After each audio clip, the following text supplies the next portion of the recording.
Welcome everyone. It's been a little bit of time since I was last at this particular podium. My name is Ian Hall. I'm the Acting Director of the Griffith Asia Institute, and it's very good to be back here at GOMA and at Perspectives Asia. I'd like to begin by acknowledging the traditional custodians of the land on which we're meeting this evening, the Turrbal and Yagara peoples, and to pay my respect to their elders past and present, and to extend that respect to all Aboriginal and Torres Strait Islander people. Welcome to the latest edition of Perspectives Asia, the public seminars that Griffith Asia Institute has hosted in collaboration with our wonderful partners here at the Queensland Art Gallery, Gallery of Modern Art. Seminars that are designed to explore the politics, societies and cultures of our region.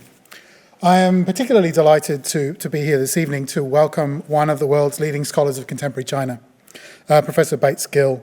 He's currently the head of the Department of Security Studies and Criminology at Macquarie University. He's held a number of positions at a number of esteemed institutions across the world. That include the Australian National University, University of Sydney. He was director of the Stockholm International Peace Research Institute, and he's worked at both the Centre for Strategic and International Studies and Brookings in Washington, DC. Professor Gill is here this evening to talk about his new and highly topical book, and there's a copy right here, which I may end up shoplifting after the session. This new book here, Daring to Struggle, China's Global Ambitions under Xi Jinping. It's been published just in the last few weeks by Oxford University Press. So, Professor Gill, over to you.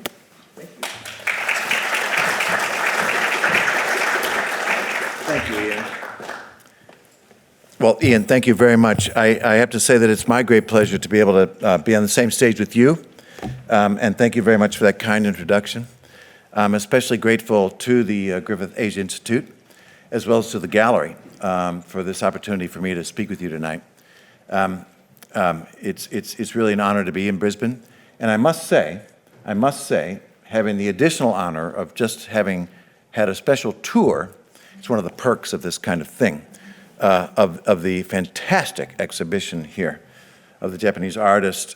If you haven't been, I'm sure many of you have been, but if you haven't, most highly recommended. It's an inspirational thing, and great congratulations to the gallery for bringing it here and for even commissioning some wonderful pieces that will remain in the collection.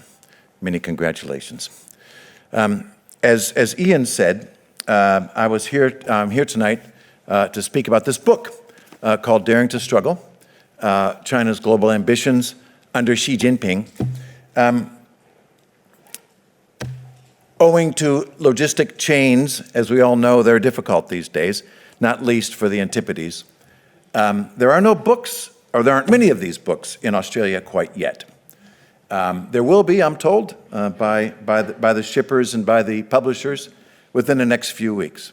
And so most welcome to try through the Oxford University Press website in Australia, or through your favorite booksellers, Amazon, Dymocks, whatever you want to go for, to please partake and have a copy. As I say, it hasn't hit our shores yet, not in physical form, but I'm hoping very much that it's going to reach a receptive audience in Australia, because there's much in the book, I think, that should resonate here. So how do you reduce that complexity? How do you try and say something that's meaningful about a huge topic, Chinese foreign policy under Xi Jinping and what's it going to be like in the next 10 years, to make it readable and accessible? And what I tried to do is break it down into 6 goals, or 6 ambitions, 6 objectives of Chinese foreign policy. And I came up with the idea of a Venn diagram to try and to graphically depict what I'm thinking here. And the purpose of this Venn diagram is maybe twofold. One is the obvious point that these 6 objectives do not operate or exist independent of one another. They are synergistic with one another. They overlap, as the Venn diagram depicts, with one another. That's point 1. Point 2, at the center of the 6 objectives is legitimacy. And I'll get into what I mean by that in just a little bit. That is where the 6 objectives of Chinese foreign policy most overlap, and yes, is at the center of this graphic depiction in my mind of what China wants. What does China want in the world? The opening lines of the book tell a real story of an experience I had in Shanghai about 5 years ago with an old friend, a dear friend, one of the most privileged members of Chinese society that I know. And I asked him over dinner in his palatial home, what does China want? And he looked at me and said, we want to be respected in this world, and you will have to get used to it. And as I write in the book, in spite of and because of our great friendship, I was more concerned, actually, by that response than I was consoled. And it was sort of from that conversation that led me to try and talk about what I think China wants, my interpretation of it. I mean, this does not appear in any Chinese document or secret strategy. It just is my thinking after 30 or 40 years of trying to understand what this amazing country, remarkable country, more influential country, but also in some ways troubling country, wants in the world and what we should do about it. So there are the 6 objectives. I'm just going to walk through them and try to be quick. Legitimacy. As I said, this is at the center, right? This is the most important objective of Chinese foreign policy, about what it's trying to achieve when it deals with us on the outside world. And it has to do with maintaining and bolstering the survival and the acceptability of the Chinese Communist Party. And there, of course, there are 2 target audiences in mind. One is us on the outside of China. The other, of course, is inside China, the Chinese people themselves. And how that foreign policy is exercised is intended, both at home and abroad, to bolster that legitimacy, that acceptability, to put another word on it, the approbation that that party deserves to lead China. Not only that, deserves to be respected for doing so, and that it should be allowed to survive. It's legitimate, in other words. Now, it does this at home and abroad through certain foreign policy narratives that I talk about in the book. I try to boil it down to the ideological narrative, that only the Chinese Communist Party can understand the tides of history. They draw from Marxism quite a bit on this, but they try to infuse it with China's own experience to tell us that they've got it right. They know where history is going, and the party is going to be at the vanguard of that.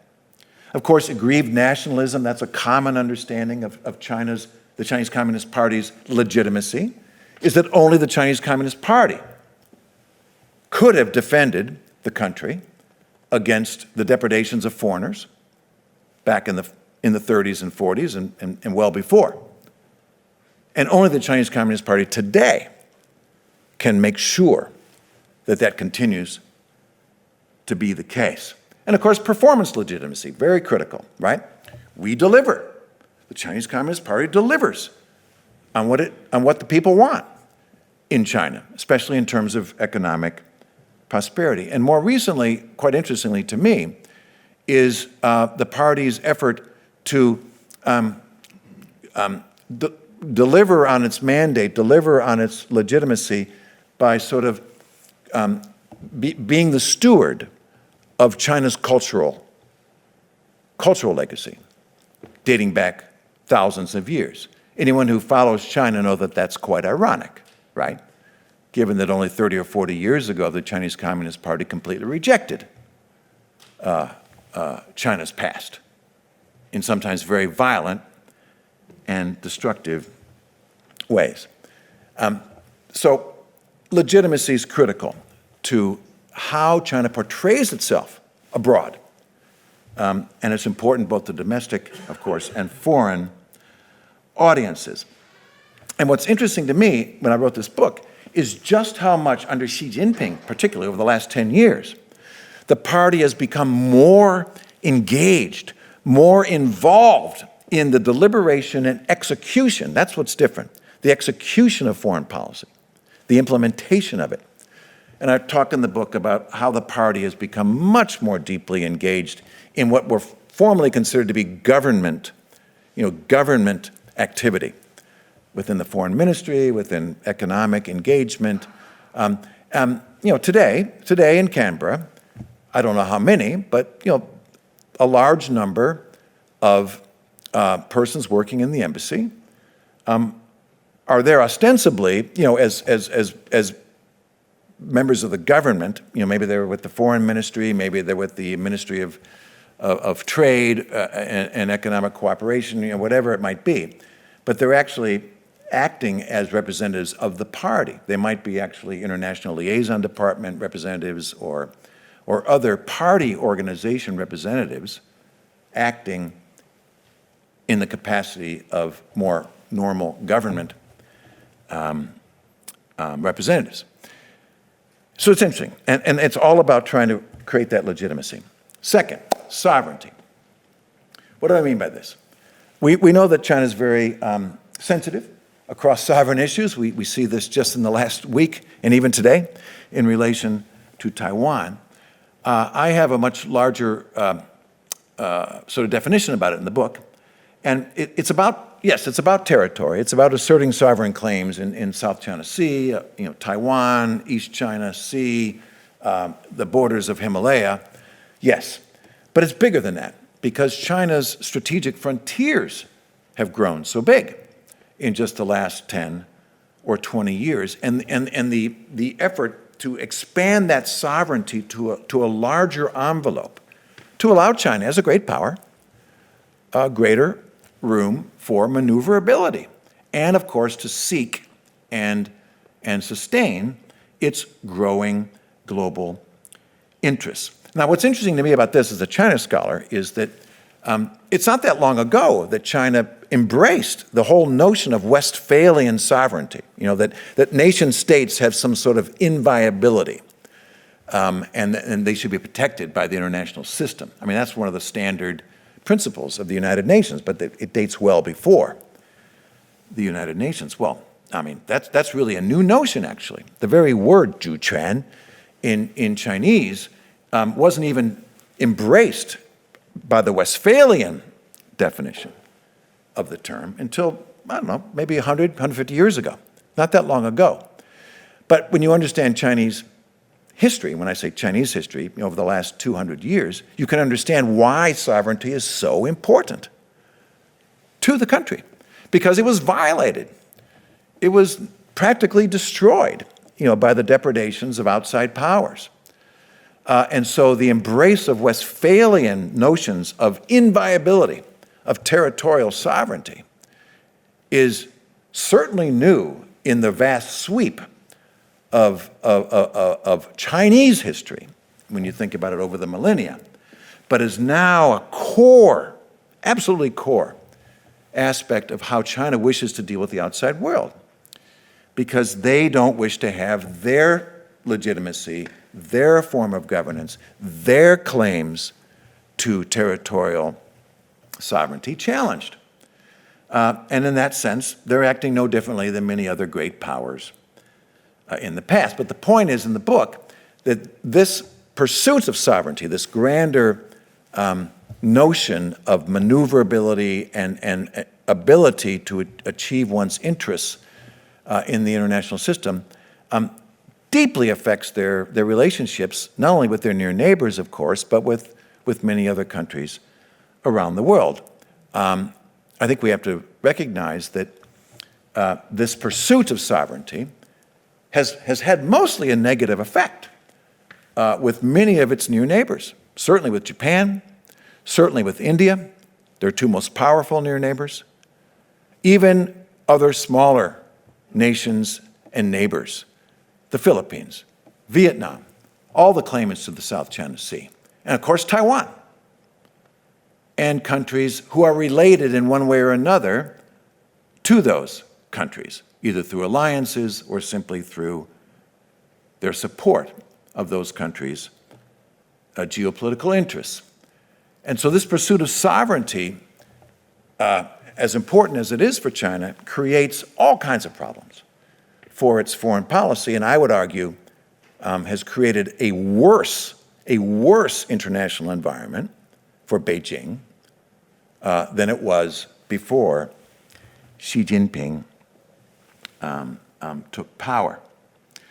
And what we see is that there's this effort by leveraging hard power, which I'll talk about in a minute, to assert these sovereign claims. And just last week, a perfect example. In their anger about Nancy Pelosi's visit to Taiwan over a sovereignty issue, the imposition of some 100 different punitive trade measures on Taiwan. And there's probably more to come. Or let's take an Australian example. Maybe saying the wrong thing about the South China Sea could result in an economic punitive measure against Australia. So we see where the Venn diagram begins to overlap. Third, wealth. Hugely important in China's foreign policy. To assure the continued generation of wealth and national prosperity, which links back to legitimacy. Remember the performance mandate of the party to make sure that the country continues to grow economically. But it has real impact on how China is viewed and how it manages its relationships with its international partners. What we've seen most recently under the Xi Jinping era, at least in the last 5 years or so, is an effort actually to reduce dependency on the international community, because China has come to recognize that that dependency is dangerous, could be dangerous. If and as a decoupling or sanctions or further tensions are introduced to the relationship between China and its most important international trading partners, which are predominantly in the West, it's creating more tensions in the economic relationship between China and its international partners. Now, what's interesting about that, of course, is that China, more than most other developing world countries, as it started as a developing world country and has progressed to the second largest economy in the world today, unlike many other similar types of trajectories, China has depended much more on the outside world, much more, in terms of trade, investment, technologies, and other connections to the outside world than others have. And so the real question is, again, is this effort to become less dependent on the outside world and to create tensions in other aspects of their international relations actually going to cause troubles for the Chinese economy down the road? And we'll see. Fourth, I talk about power. And then when I talk about power as one of the objectives, I'm talking about hard power. Many of you will be very familiar with Joseph Nye's conception of hard power. What he means by that is the ability to either coerce or induce others to do what you want them to do. So either you force them, through threats, or you buy them off through economic incentives. That's hard power. And in my view, this is really where China has their greatest strengths. They have enormous hard power in terms of their economic ability to either coerce others to accept their interests or align better with their interests, or to punish them if they don't. And certainly Australia is a pretty good case of that approach to economic hard power, but economic hard power also has a military element, which I talk about in the book. And yes, over the last 10 to 15 years, and certainly under Xi Jinping's leadership, the Chinese military has grown quite remarkably and has become much more focused, much better organized, much better equipped and resourced in ways that are creating new realities around China's periphery for China's neighbors. Of course, Japan, Taiwan, smaller nations of Southeast Asia, but even countries farther afield, like the United States and even Australia. We have to rethink how it is we're going to be meeting the challenge of China's coercive ability, militarily speaking. But this is a critical element of Chinese foreign policy. And again, in my view, it creates more problems for Beijing than it solves, at least how it's been prosecuted in the last 5 or 10 years. 2 more objectives. And these are new, in my mind, or relatively new, in the way that China seeks to prosecute its foreign policy. This one's leadership, and later I'll talk about ideas. And by leadership in the book, what I talk about is efforts that are relatively new to take much more high-profile efforts to lead different either international organizations, to establish new ones, like the AIIB, the Asian Infrastructure Investment Bank, the so-called BRICS Bank is a good example, other international institutions that China seeks to lead or create, but also even within established institutions like the United Nations, for example, to try and put their own citizens up to take on greater leadership roles, or through their own donations and budgetary efforts, or through diplomatic wrangling, assert China's interests more forcefully and effectively within the international system. There's a mixed picture here. I'm a bit different from a lot of analysts. My hair is not on fire about this, but it's something that we, I think, need to be aware of and recognize that this is a serious effort on China's part to try, through these leadership positions, to generate greater alignment with China's own interests across a range of diplomatic and political questions. And moreover, getting outside of multilateral institutions and the like, also seeking leadership in terms of standard setting in certain technological areas, like in 5 or 6G, or in artificial intelligence, or cyber norms and the like.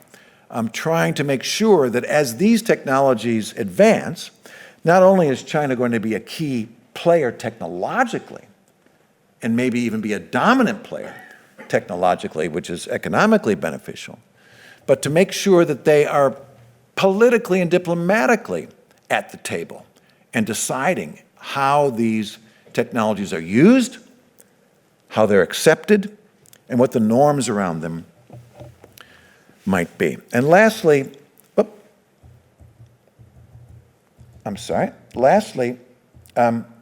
ideas. And this probably is the newest area, I would say, of Chinese investment in how it operates internationally. Now, of course, there's been lots of ideas emanating from the People's Republic of China for a long time. I mean, think of Maoism. I mean, there are still pockets of Maoist adherents in places like Nepal or in Peru. So it's not a new thing exactly that China is trying to present new ideas to the world and have the world accept their larger thinking about how the world should work. But what's different, of course, is that it's a different China. This is a China that is far more resourced, far more capable, far more able to pursue and push forward ideas and to make them stick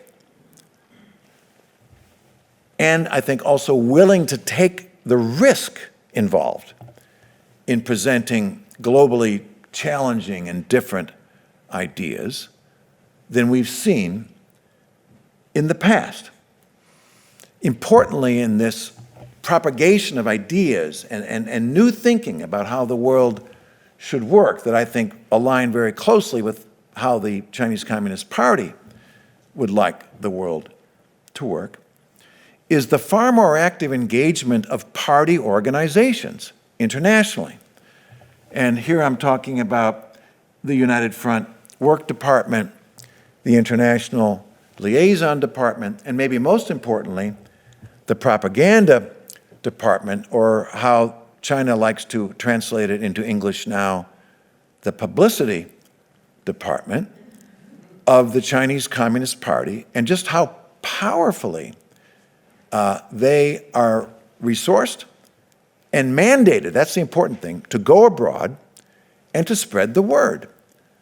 Xi Jinping has spoke often and in very, very high-profile ways about what I translate as international narrative power, 国际话语权, or others translate it as discourse power, which I think is a more sort of academic term. What they're talking about is telling China's story well,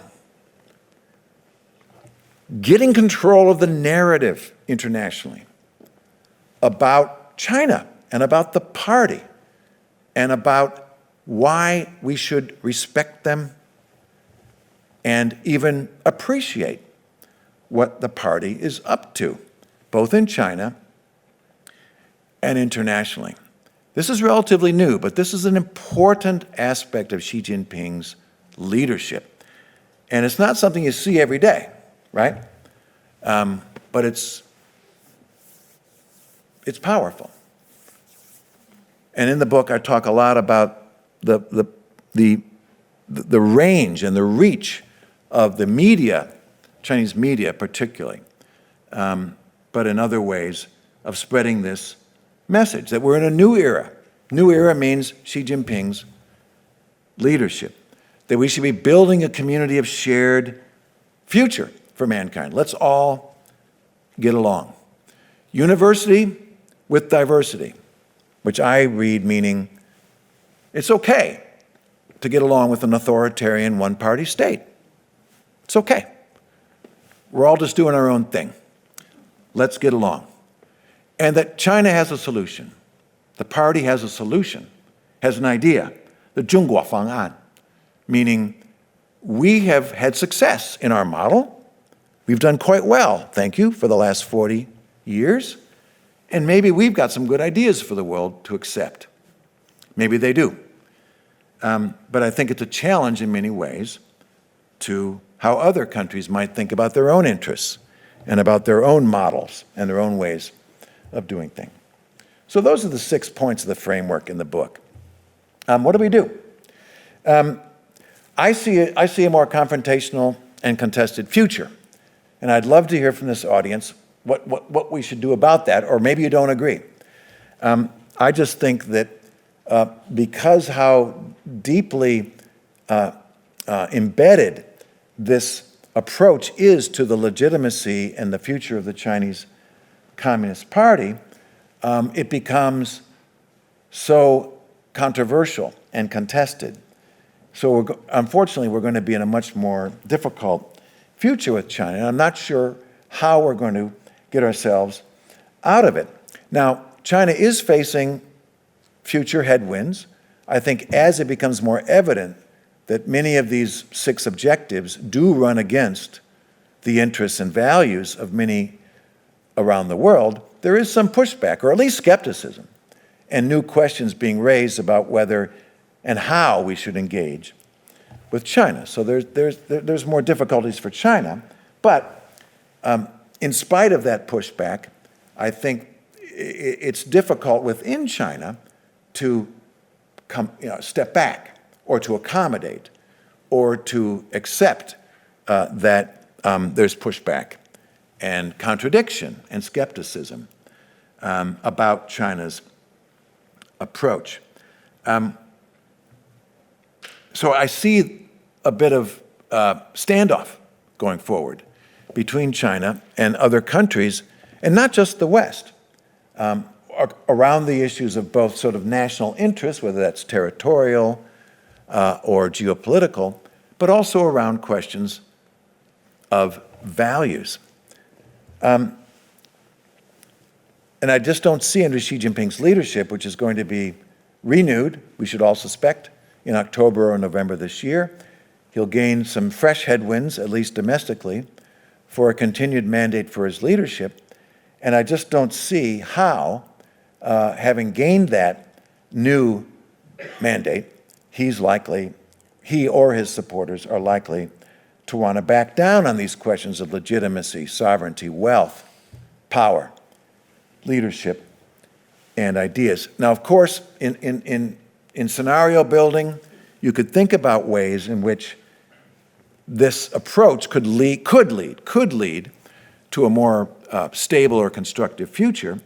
But in my view, that's only likely if it leads to a China that's not only more prosperous and stable, but also more just internally, and more willing to accommodate and find peaceful resolution to the differences and conflicts they have with an increasing number of its neighbors. And I just don't think that either PRC leaders or, frankly, leaders in other capitals around the world see that as a likely future. And unfortunately, that means that we're moving into a direction where a long struggle lies ahead for what China wants. We in the West, or we outside of China, can do some work on this. We should certainly understand better that China has, yes, strengths, but lots of weaknesses, and try to understand those weaknesses in ways that we can exploit in order to stay China's hand in some ways. We certainly could gain greater strength in numbers if we can find more common ground amongst ourselves. We need to do a better job at home in being able to understand and resist, be more resilient to some of the efforts that China has underway to assert its interests more forcefully. And we ought to be smarter about this competition of ideas. I think China's got a pretty good case to make in some ways, that it has been extremely successful. The party has been extremely successful, especially over the past 40 years. And it is telling that story around the world and trying to get others to buy into it, mostly to gain acceptance for the party, but also to maybe pose a different model about how countries can achieve both prosperity and stability. That's going to be different, I would think, from how we, or how many of us certainly in the West, think about how that model should work. Well, we got some work to do, let's face it, to make sure, or try to make sure, that our model is what we believe it is to be, and that it is worthy of its own respect and sustainability over time. All of this does not mean that we shouldn't cooperate with China. I've spent my life trying to understand this country, living and working there, and I do not wish to see us entering a period of sustained and irreversible competition and conflict. It will be a disaster if that happens. But I'm only saying that we're going to have to work hard to make sure it doesn't. And part of that's going to be to try to find common ground. It's increasingly difficult to do that, unfortunately. But we can hope, if we work hard, that we can reverse what I see as a pretty dangerous trend right now. But as we try to reverse that, I think we also have to understand that there's going to be some very big gaps and difficulties, and that we're definitely looking forward, maybe not looking forward, but we should look forward and prepare for a much more contested future with China in the near to medium term. I'll stop there on that somewhat grim note, and I thank you very much and look forward to your thoughts.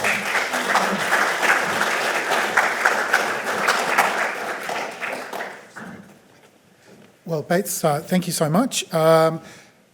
We've got a little bit of time for questions, please. So, look, if you could identify yourself and please ask a question rather than making a lengthy statement. That's the usual rule. Then please, who would like to ask a question?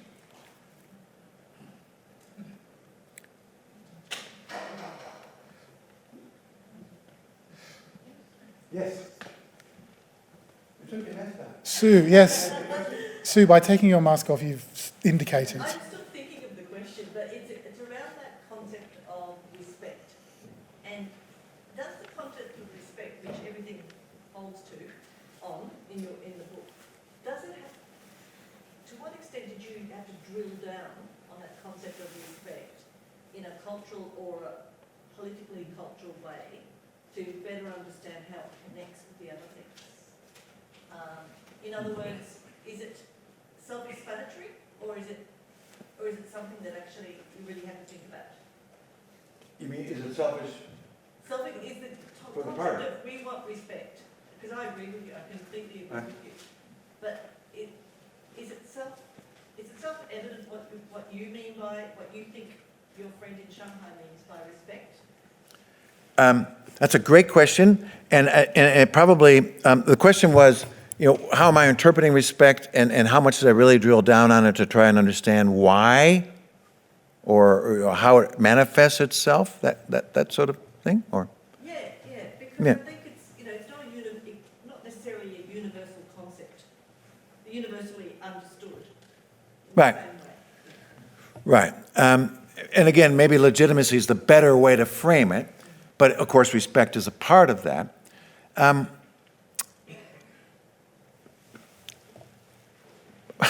Maybe it comes a lot from just my own experience in trying to understand how the Chinese Communist Party justifies its existence. Because, of course, it doesn't arise from any mandate from the people, not really, at least not as we understand it in democratic countries. Not to say that that's the absolutely right model, but it's a Leninist system. And, Lenin himself would explain to you, that it's because a certain elite understands how it all works. And we'll make sure the rest of the country understands that too, including, through the power of the gun, as Mao would say. So it's a different way of achieving respect, demanding it and seeking it. And so, of course, that just clangs right into so many other ways, certainly in the West, that we want to think about how does mandate work, how does respect for our leaders arise, what's the source of that? And I think that the party, and as have many other, I would say, authoritarian regimes, have always struggled with this question. And they have lots of ways of trying to assert it. Max Weber, has told us, there are lots of ways to achieve that legitimacy. And maybe it didn't matter as much to the Chinese Communist Party in the days that it was relatively poor, already isolated, not in a position that it would have to assert itself regionally and globally for its own national interests. But now that's a different situation. And not only is it just a matter of asserting their national interests and being more powerful, but it's also becoming more important to the party to say, we actually deserve this. We deserve this. We should be given kudos and appreciation for this. And how do you read it? Well, you can read it in everything they have to say when they try to explain why the party has the mandate understands the future, has delivered on its performance, is the proper steward of China's cultural legacy, it is an effort to create that justification. This is why we lead China, because we deserve it, and we've proven it. We've proven it to be the case, and the rest of the world needs to accept that. And not just accept it, but appreciate it and say thank you. And it's got its powerful elements, that argument. It does. And I don't think most of us even think about that when we think about China. But I can tell you that ultimately is at the center of how China wants to be, the party wants to be seen internationally. And it infuses everything they do internationally. Gosh, okay. I'm going to go with Diego at the back first. Thank you very much for the presentation, Bates Gill. Very quick question, but maybe a hard question. The assertiveness of China since Xi Jinping, is it, in your view, a sign of weakness or strength of the Chinese community? Right, that's a great question. And as a good academic, I'll say both.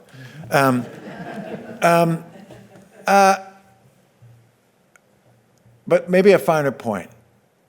My fear is that it may arise from a degree of overconfidence, or, relatedly, it may arise from a belief that if they don't act in this way, they won't be able to sustain their legitimacy, won't be able to sustain their mandate to rule China. So you can interpret that both ways. I mean, is that a sign of weakness? I suppose it's a fear. I mean, but that's completely normal. Every authoritarian regime has that fear. I mean, how do you know that the person next to you isn't going to just shoot you in the head? I mean, that's blunt, but that's how it works in authoritarian systems. And so, of course, there's fear. There's fear about if I step down, what's going to happen to me and my family? I mean, that's pretty palpable, that kind of fear. And China's replete, not just in the communist era, but going back millennia, what happens to you and your family when you lose power. It's pretty nasty. So yes, there's probably that element. You know, we have to sustain this, otherwise we're lost, right? But I think it's also infused with a degree of self-confidence. I mean, why wouldn't they be? What an amazing story, what they've achieved. And yes, untested the military in real combat, at least for the last 40 years, but pretty serious capabilities that they could employ. So I'm sure that there's a mix there. But I suppose, maybe to just quickly answer your question, I think whatever it is, I think it arises again from the nature of the system. That doesn't mean that makes them more assertive. Many people would argue that, you know, authoritarian regimes are more assertive. That's an academic debate. But I think there's an element there, absolutely, that if we don't do this, I mean, a lot of people ask the question a different way. Why are they doing this? Why are they being more assertive? I mean, if they're losing credibility amongst their neighbors, if they're creating angst and anxiety and concerns within their neighbors, why? Why would they do this? Why are they doing what they're doing with Ukraine? I read something today. Xi Jinping could have had a Teddy Roosevelt moment, you know, alluding to Teddy Roosevelt's, you know, Nobel Peace Prize in brokering peace between Japan and Russia in the early part of the 20th century.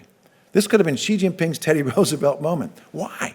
Why has he chosen this pathway when it's just so, we think, so clearly,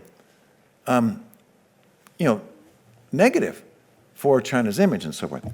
It's because the risk of not doing it is greater than the risk of doing it. Is that fear or is that confidence? It's a mix of both. We've got time for one, really. Madam in the black shirt. I wanted to ask, from the perspective of China, how do they perceive what is wrong with democratic governments, around the world, where communist is the only way and democratic governments are not the way?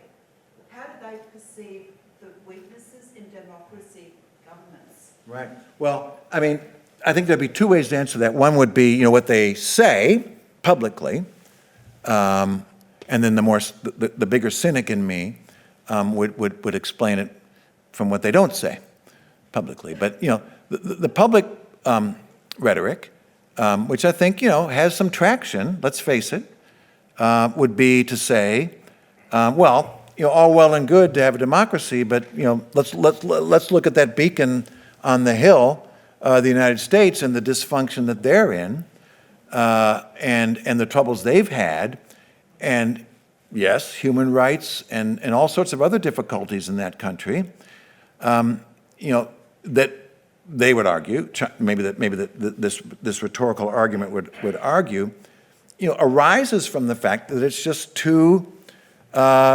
dysfunctional, too disparate in the way that views can be expressed, too free, right, in the way that people can do what they want to do, and that just creates chaos. And we can see it. We can see it. So therefore, if you're wishing to be prosperous, if you're wishing to have a stable societal system, you need to think about it differently. And you shouldn't just fly open the doors to democracy and that sort of way of finding governance, because it's too troubling. And even the most famous democracy on earth has its own very serious troubles.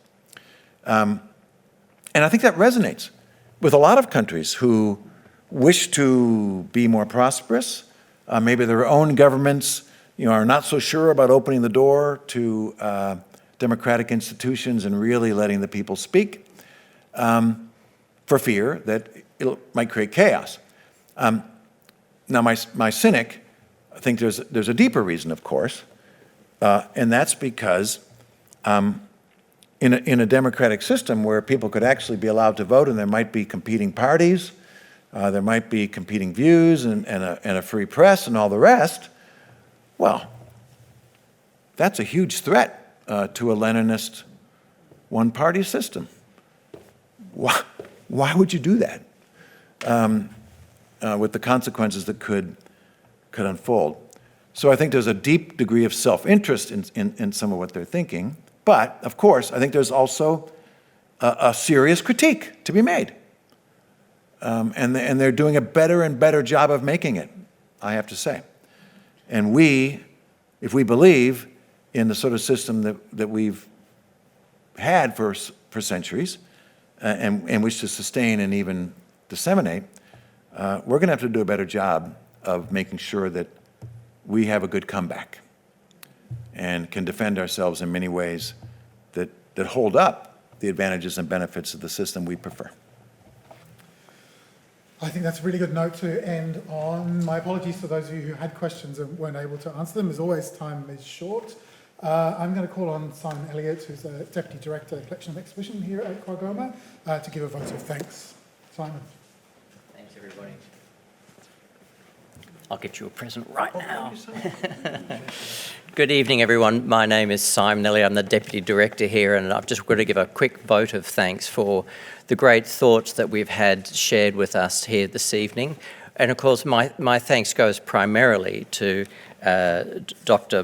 Bates Gill, for travelling here, for sharing with us very important thoughts for this country in particular on a very complex international situation. And I thank him also for not only being here and giving us this book that we haven't got our hands on yet, but the insights into the book, but for making it simple enough for someone like myself to understand, and perhaps people in Canberra might also, thumb turn it and get some benefit, because by goodness, don't we have to get that sorted down there.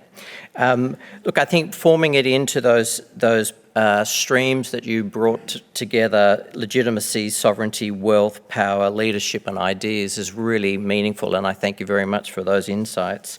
And thank you too for taking those questions backwards and forwards. I know this room is full of people who have spent their careers thinking about China and how we intersect, and what a changing landscape we find ourselves in. So thank you for taking those questions.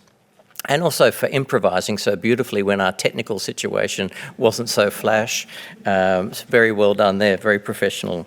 I'd like to also extend my thanks to Professor Ian Hall, the Acting Director of Griffith Asia Institute, a great friend of ours, and Megan Thorley, Institute Manager at Griffith Asia Institute, for making tonight possible and bringing it all together. We've been working together for 15 years now, and it's been a fantastic partnership, and we've had so many wonderful speakers, and as part of the gallery, we really appreciate Griffith University and the Griffith Asia Institute and what they bring to our joint audiences.